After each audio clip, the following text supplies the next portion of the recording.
Call the Owatonna City Council meeting to order for November 18th, 2014. May we have roll call, please? Councilmember Svenby. Here. Dodson. Here. Thompson. Here. Schultz. Here. Burbank. Here. Rainey. Here. Abraham. Here. Mayor Kunz. Here. We have all 7 of the council and the mayor present. Thank you. Please rise and join us in the Pledge of Allegiance. I pledge allegiance to the flag of the United States of America and to the republic for which it stands, one nation, under God, indivisible, with liberty and justice for all.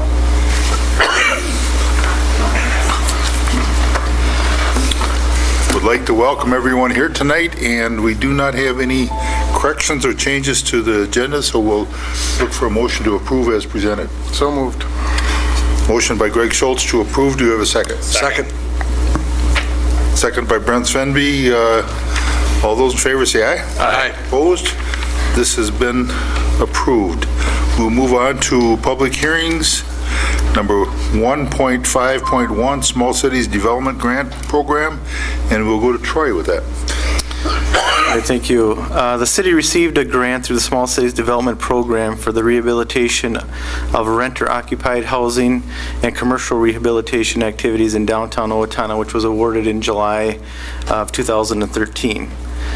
The city is required by conditions of the Small Cities Development Program grant agreement to solicit public comments on the program at application time, which we did that public hearing and midway through the administration of the program, which is what we're doing tonight.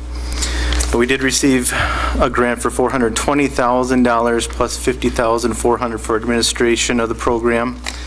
The program will provide deferred loan funding for 10 years for up to $8,000 per rental unit and up to $30,000 for commercial projects. The funds would be matched with loans through the Owatonna HRA and EDA along with owner equity. And then the minutes from tonight's public hearing will be included in the reporting to the state for the grant. And in your packet, we did put together sort of a summary of what's happened thus far with the grant program. We were awarded the grant in July, and we did start taking applications in September. We did receive 11 applications to date. And then it kind of goes through the steps of the process for the grant process. And so there are a number of steps in the process, and there's sort of a timeline projection on that first sheet there. Now the grant is for 30 months, just because it is a longer process, and I will say it does involve federal requirements, state requirements, as well as local requirements. So there is a certain level of bureaucracy with this grant program, and so I know that some of the property owners that have been involved in this process have been a little frustrated with the timing of things and wanting to get things done this year. I will note that we have had this grant twice previously. We were awarded it in 2003 as well as in 2007. And looking at the last grant process that we went through, we had 10 applications in 2007, and we followed the timeline for those, and the average from time of application to the time of award of money was about 22 months. We're halfway through the program, so some of these first applicants were probably at 13 months. We've had one project completed, and we're getting close to a couple others here. So some of those that were first in are starting to get to the point where they actually can do their project. The point of the public hearing is, one, to get feedback from the applicants and the participants so that we can give feedback back to the state on the program as they look for ways to be more, to tailor the program more for the customers, but also to get feedback on how we're administrating the program as well. So I will turn it back over to Les. Thank you, Troy. With that, at 7:05, we'll open up the public hearing for anyone wishing to speak on this issue from the audience. Please come to the microphone and sign in. My name is Gene Drake. I own a commercial building here in Owatomma. It's actually on East Broadway Street and connected to the Wells Fargo Bank building. So at one point, you guys probably saw an eyesore with some silver front and on that building, and hopefully you've noticed what I've done through the Small Cities Grant Program to develop that. But I just wanted to kind of I told Nancy I'd show up and say, because I was involved in the second grant program, and just wanted to comment how well that went for me.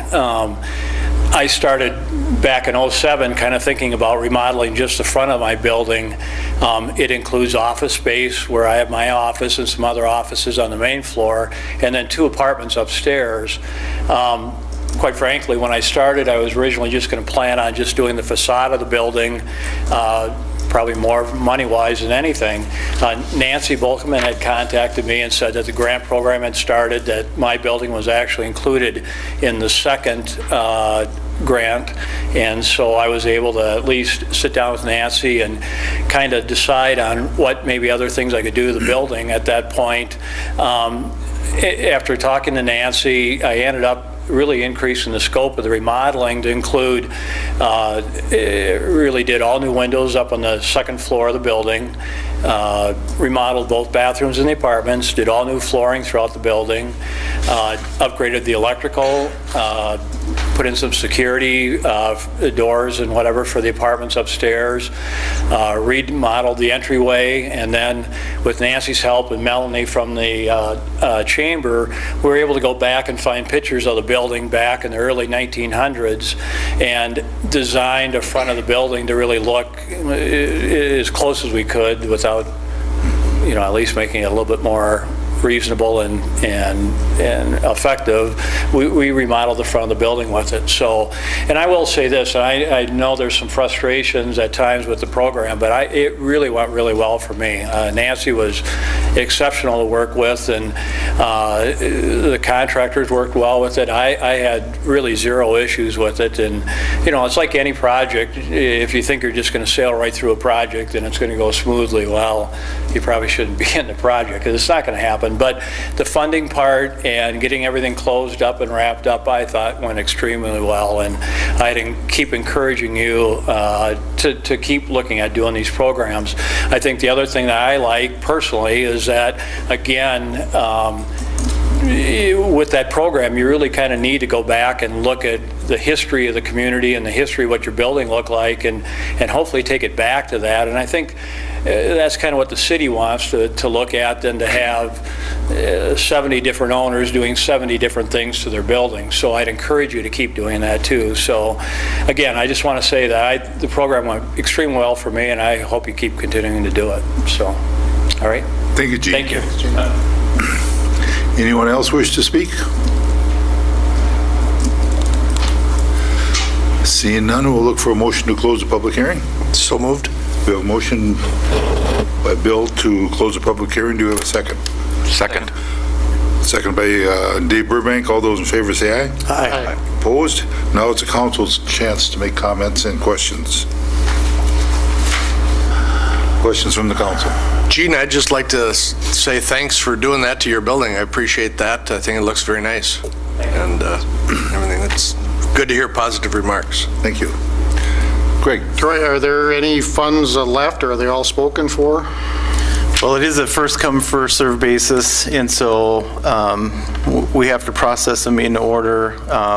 All the actual bids amounts are not known at this point in time, at least for some of these latter ones, and so we'll keep processing them as we have money available. But when we get towards the last few, it's going to be a hit or miss on whether there will be enough money there. But we'll try to give plenty indication to those whether there will be funds available. There will be, as we had with the previous ones too, is someone may start the process and get part way in and then decide not to do the project. A lot of times in a lot of these we're at the bid process, getting the bids, is we might get to the point where someone may get a bid and then realize, I'm not quite ready to do that that large of a project now, or for some other reason backs out.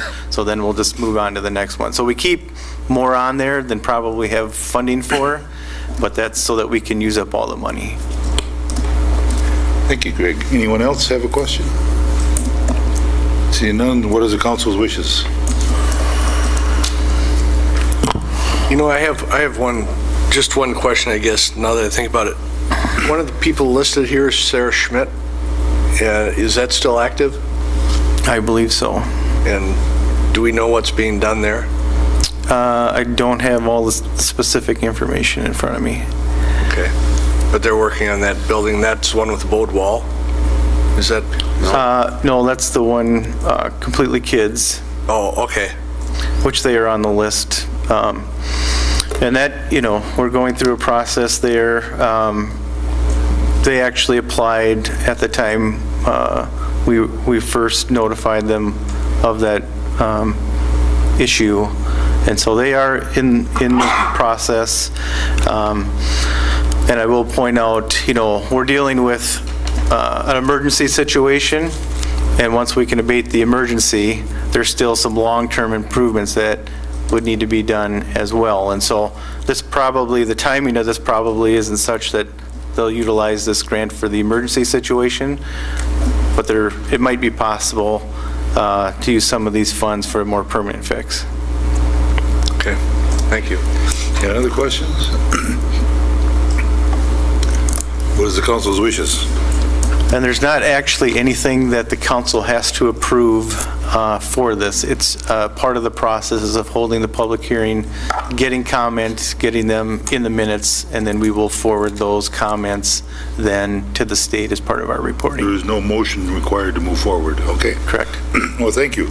With that, then we will move on to the next one, which is 1.5.2, issuance of senior housing refunding revenues bonds. And that will go to Chris. Thank you, Les.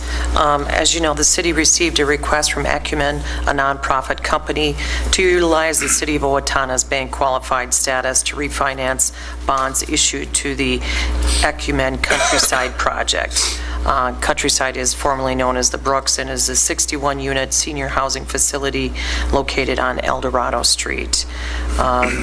The city has the authority to issue conduit financing under Chapter 462C of Minnesota state statutes.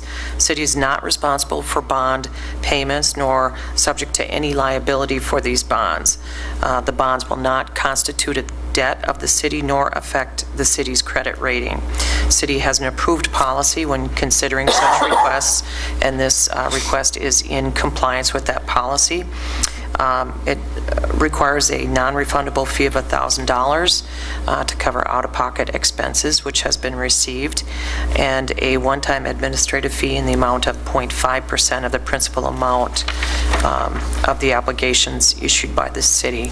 So the public hearing gives an opportunity for comments to be heard regarding the request from Acumen. Copies of their application and the refinancing proposal are also included for your review. I believe there is a representative here to answer any other questions you might have. Staff would recommend approval. Thank you, Chris. With that, at 7:14, we will open a public hearing for the revenue bonds. And if anyone wishes to speak, come to the microphone. Sure.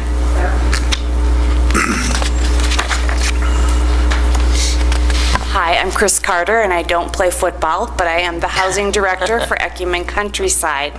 I've worked for Acumen for quite a while. And we are Acumen Countryside. There's two Acumen buildings here in Owatonna. The Brooks is on the north part of town, and Countryside is the one on the south end of town. And so it's Countryside that is applying for this. Okay. If you have any questions, I'd be happy to answer them. So, Okay. as long as it deals with senior care. Thank you. Anyone else wish to speak? Seeing none, we'll look for a motion to close the public hearing. So moved. We'll take Nate on this one and a second by Brent. So all those in favor say aye. Aye. Opposed? This is closed. Now it's the council's turn to speak. Questions from the council? I'd just like to clarify, if nothing else, this has no effect on the city's financial status today or in the future. It won't have any effect down the road. That is correct. Okay. I think the public just needs to hear that again. Right. Okay, anyone else wish to speak? On this one, we do need a motion, and Chair will entertain a motion on this.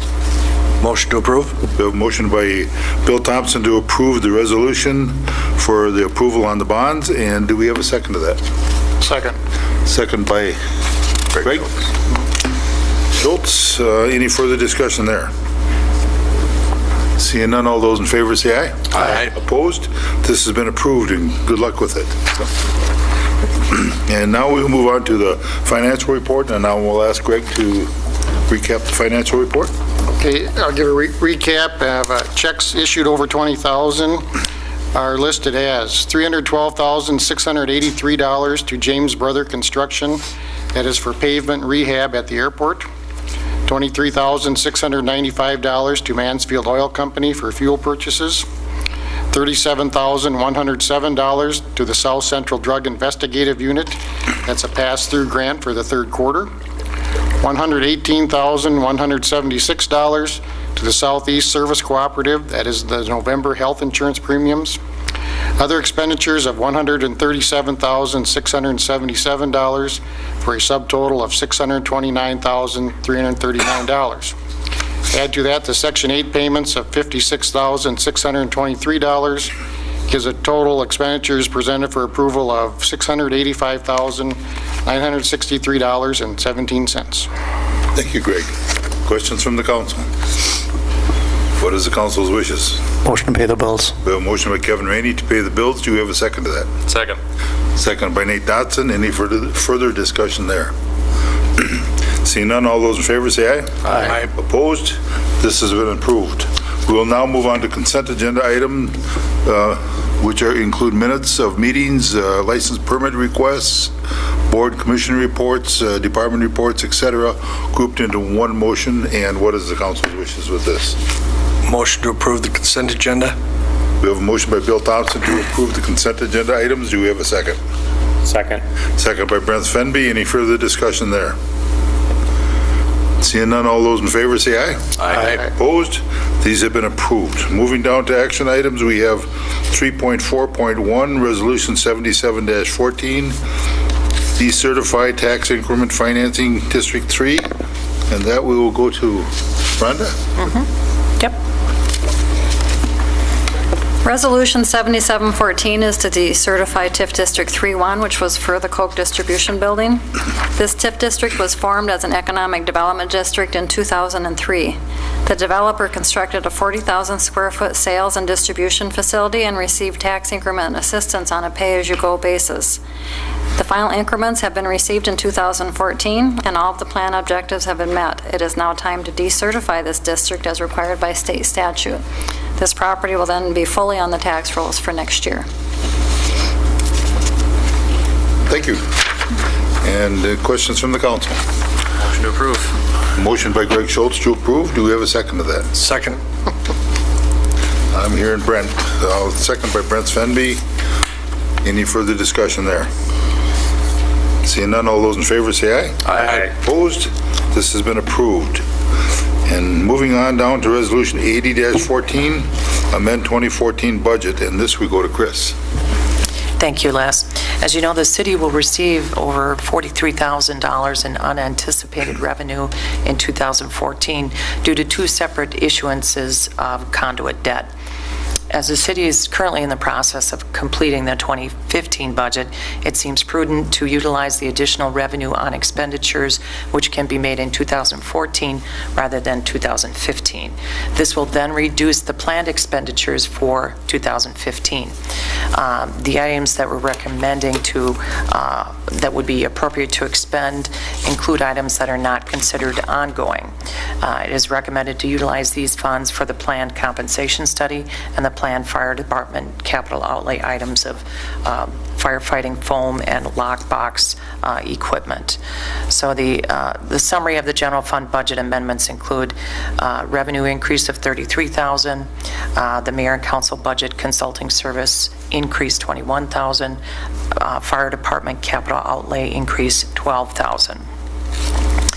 The amended budget includes the additional revenue equal to the additional expenditures. So staff recommends approval of Resolution 8014, amending the 2014 budget. Thank you, Chris. Questions from the council? Motion to approve. We have a motion by Bill Thompson to approve. Do we have a second to that? Second. Second by Kevin Rainey. Any further discussion there? Seeing none, all those in favor say aye. Aye. Opposed? This has been approved also. Moving on down to Resolution 81-14, concurrence with OPU for Four Seasons Center operations. And that will go to Chris. Thank you, Les. Mark Walbrand, city attorney, has been working on this agreement along with Tom Shea and myself to come up with a long-term solution to the Four Seasons Center use of contributed services. We have some additional tweaking to the language. We had a suggestion by the county attorney that we would like to incorporate, so we would ask that the council table this to the December 2nd meeting. We'll come back and present a slightly revised agreement to you. Thank you, Chris.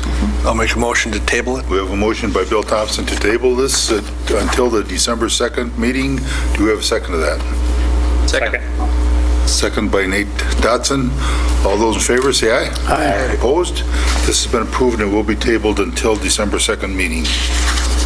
Moving on to contracts and agreements, 3.51, Four Seasons Center agreement with Steele County. That would be following the same footsteps. Right, to table that as well. Okay, Yep. this would be a recommendation to table this one also. Motion by Nate to table. Second. Second by Kevin Rainey. All those in favor say aye. Aye. Opposed? This has been motioned to table until December 2nd meeting also. Moving on down to 3.61, miscellaneous items, adopted cash handling policies, and with that, we'll go to Rhonda. This is for the addition of Chapter 19 to the city's policy and procedure manual, which will address cash handling procedures and guidelines.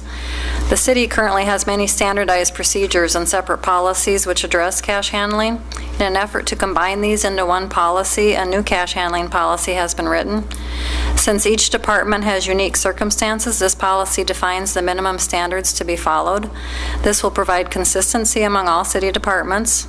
It will be easier for all employees to reference the guidelines, having them all contained in one document, and it will also be beneficial to use as a training tool for new staff.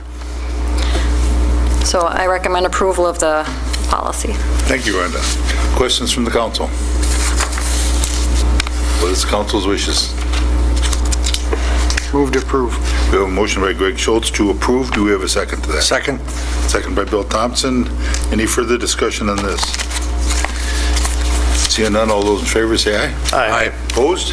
This has been approved. Thank you, Rhonda. And with that, we'll move on to public comments. And if anyone would like to speak, please come to the microphone. Good evening, Andy Michaelitz from the Owatonna Chamber of Public Policy. I have a letter here tonight to the council from the Public Policy.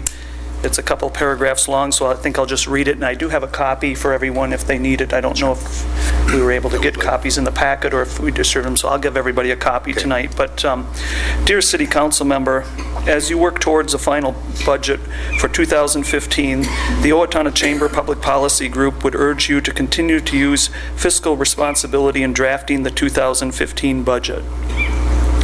Now that we have the final numbers regarding tax capacity, we would like to remind you that 79% of the increase in net tax capacity is from existing properties, and only 21% of the increase is from new construction. Existing properties are responsible for a majority of the increase in tax capacity, and therefore existing properties will be picking up a majority of the increase in the 2015 levy.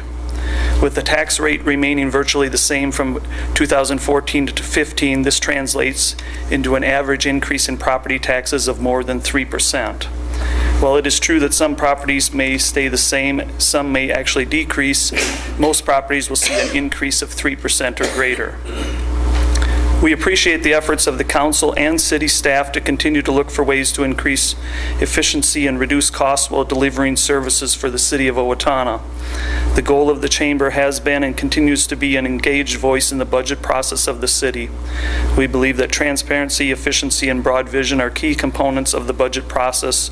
We welcome dialogue on this and would be happy to meet with you if necessary as the 2015 budget process continues to move forward.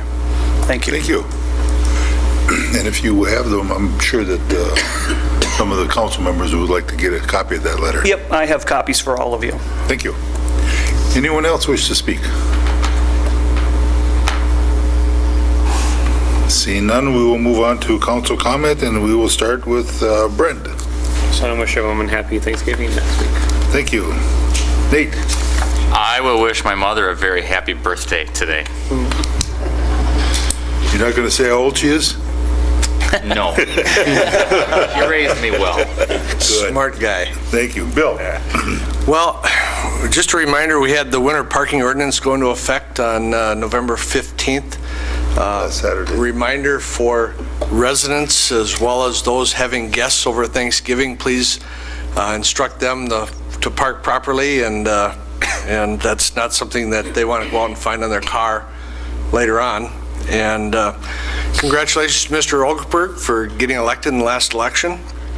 And wanted to just take this opportunity, because I won't be at council comment the next meeting, thank the council and mayor and the administration for allowing me to fill in the vacancy that was left with the passing of Ray Trulson. It's been an honor. So thank you. Certainly some challenges coming up with the budget and projects, and I wish you the best on those as you work through. And don't forget about the roads and flooding and all those important things. So with that, thank you. Thank you, Bill, and your service has been much appreciated. Thank you. With that, we will move on to Greg.